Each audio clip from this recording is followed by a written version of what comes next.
On today's 7th Circle Gaming, we're going to analyze a game that you might not have necessarily heard of. It's called Sword and Fairy 7, presumably the 7th game in the Sword and Fairy series. Regardless of that, we will start off with the full disclosure like we always do. And again, pause the video if you'd like to read through all of these, or if you prefer not to, we'll jump right onto the screenshots. Now, the first screenshot that we have for you is meant to be illustrative of what the game world itself looks like. Obviously, we are looking at a very attractively rendered game world. It's kind of standard medieval Chinese fantasy. Something else that the player might want to notice is the very utilitarian nature of the user interface. Everything is very minimalist so that the player can pay attention to how gorgeously rendered the world seemingly is. Moving right along to our second screenshot, again we are seeing a very gorgeously rendered screen, and this is the user interface, primarily where the statistics focus that the game is going to be employing to get players invested into the game world will be found. However, it is again very artistically, very attractively rendered. And with that, we'll move on to our third screen, which is the map of the game world itself, which also sort of functions as the in-game journal or quest tracker. Something else which is, and I know this is going to sound a bit like a broken record, it's attractively rendered, or seemingly attractively rendered. So let's move right along before we say attractively rendered too many times to chapter 1. Here, the game has earned a 6.5 out of 15 for immersion. The game will be attempting to immerse players into the game world primarily through its presentation. It's told through a third-person perspective with a realistically-ish rendered world with standard medieval fantasy elements. The game will be also attempting to use player agency to get players invested into the game world, although this is fairly limited. The customization options that the player has are going to be fairly driven by the statistics attached to those in-game inventory items.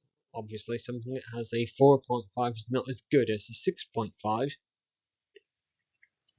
However, the game will also be attempting to use story to get players invested into the game world, and this is one of the three major forks of the Sword and Fairy 7. And players that attempt to venture too far off the prescribed story path will find this with a very abrupt reminder that they should be paying attention to the story, for want of a better phrase. And with that, let's move on to difficulty. Here the game has earned a 3.5 out of 15. While the key commands are fairly basic and typical to other games of the genre, and the user interface is uncomplicated, and it does not seem to prefer a gamepad or keyboard and mouse in any way that we've been able to find. That's all there is to say for it. And moving right along to Lost in Appeal. Here again, the game has earned its second 3.5 out of 15.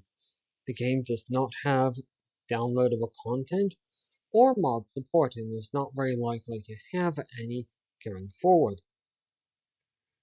The game could be said to be paced fairly slowly, although it does compensate for this massively, or seemingly massively, with its very attractive graphics.